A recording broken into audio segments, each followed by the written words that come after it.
If you have never been ashamed of being a Nigerian, maybe, just maybe, after watching this video, you would have a reason to be ashamed as a Nigerian. Some days ago, terrorists invaded a church in Kwara State, in Eruku to be precise, and they abducted 38 people. About 2 days ago, those people regained freedom. They were released. And as I speak to you, the Nigerian government cannot tell us how those people were released. The Nigerian government cannot explain to us how those people regained freedom. Meanwhile, the terrorists are on social media bragging that if not that the government negotiated with them, they wouldn't have released those people. That they did not release those people for free. The government negotiated with them, which means they were paid. The government paid them. The government paid them. 38 people were released. No arrest was made. Is that not shocking? That means you know these people, you know these terrorists. You can actually access them. You can reach them.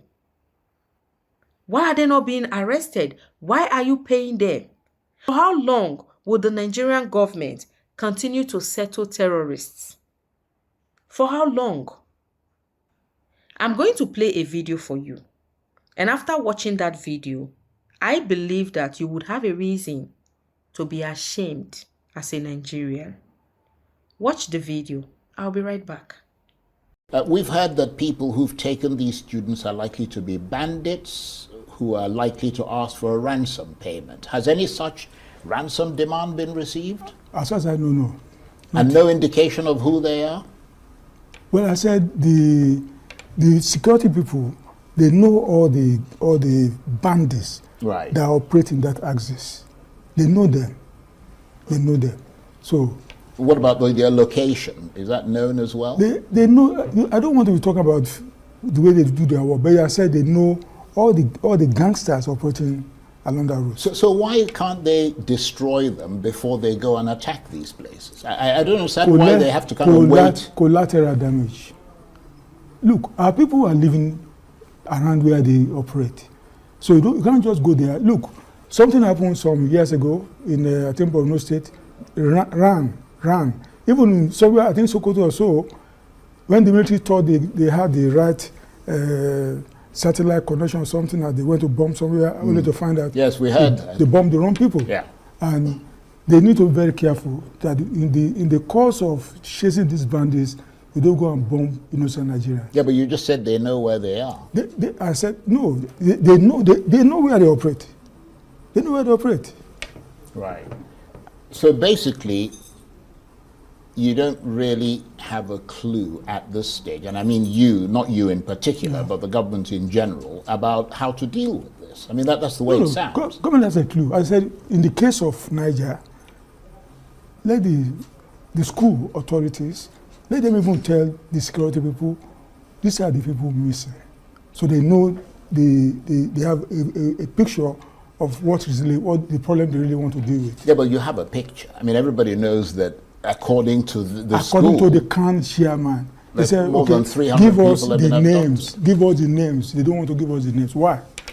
What are they hiding? Yeah, but what about the people who've been reported to have escaped? I mean, they didn't escape. No, what I mean they is, didn't escape from the bandits. Who hid away they from were them. not. Nobody took them away. Right. Okay. They ran a skater and they ran to their parents. Right, okay. The president says he's approved the redeployment of police from VIPs to the protection of sort of threatened sites.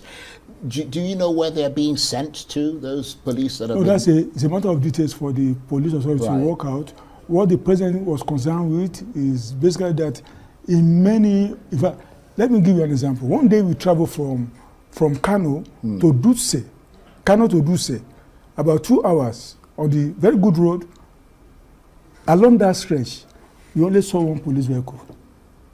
So it means from Kano to Dutse, once you leave Kano and you are facing Dutse, most of the areas there are ungoverned.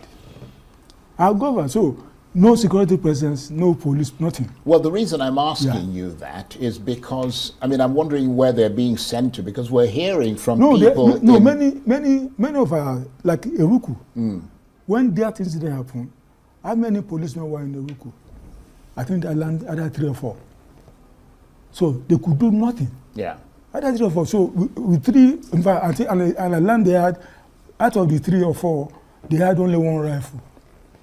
That is bizarre. But that's also, that's a problem of the government. It's and a the real police. problem. So whereas you have our policemen, including anti-riot policemen or something, protecting big men in Nigeria, and they are fully armed. Why can't you send them? Yeah, but you're saying this as though you're suddenly realizing that this is what has been going. I mean, it's been going on for a long time. It's because, you know, if you want to fight all these crimes, you really need to have number. And we have number. We have policemen, not even enough, but we have number. Let's even deploy them to areas, vulnerable areas where they're most needed. And that's what government is doing. So look, we have policemen. I read a paper today that said about 100,000 policemen are guarding VIPs. 100,000, that will make a lot of difference. Yeah. If you share them out to vulnerable areas. Indeed. Along that axis of... You watched the video, right? You saw the way Mr. Bayo was bluffing, all in a bid to deny the fact that the government knows these terrorists. The government has access to these terrorists. In fact, they are now like a business partner to the government. Why are they shielding them? Why is the government shielding these terrorists? Why is the government shielding them? Why can't the government tell us how these people were released? Why was there no arrests? 38 people were abducted and released, yet no arrest of any terrorist was made.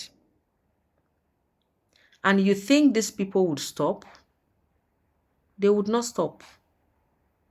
You see, stupidity is when you keep doing a particular thing in a particular way and you are expecting a different result.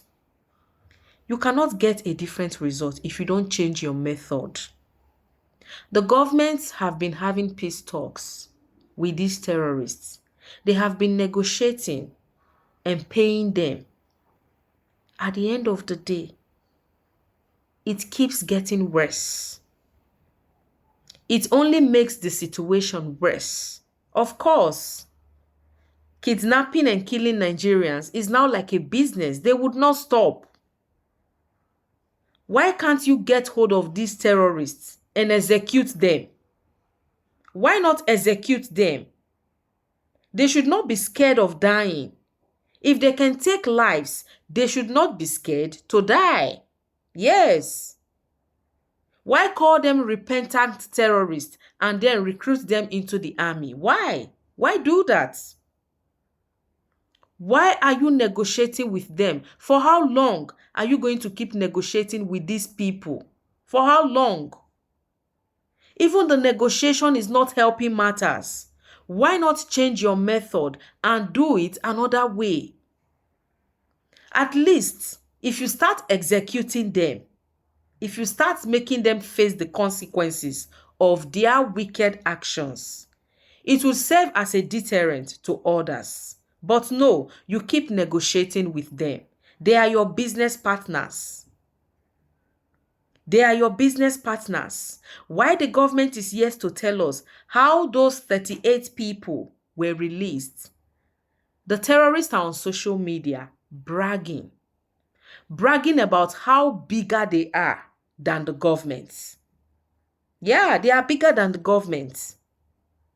The terrorists are bigger than the government. That is the reason they have the audacity to come out on social media and counter whatever the government says. If the government says it was like this, they would come out and counter. No, it didn't happen like this. It happened like this. So we should fear them more. We should expect more attacks. That is what it means. Terrorists are supposed to be hiding, but these ones no longer hide. They are on social media. All social media platforms, they are there. They are there. and you think everything is normal, and you think Nigeria is not a disgraced nation, it is well. That is all I can say.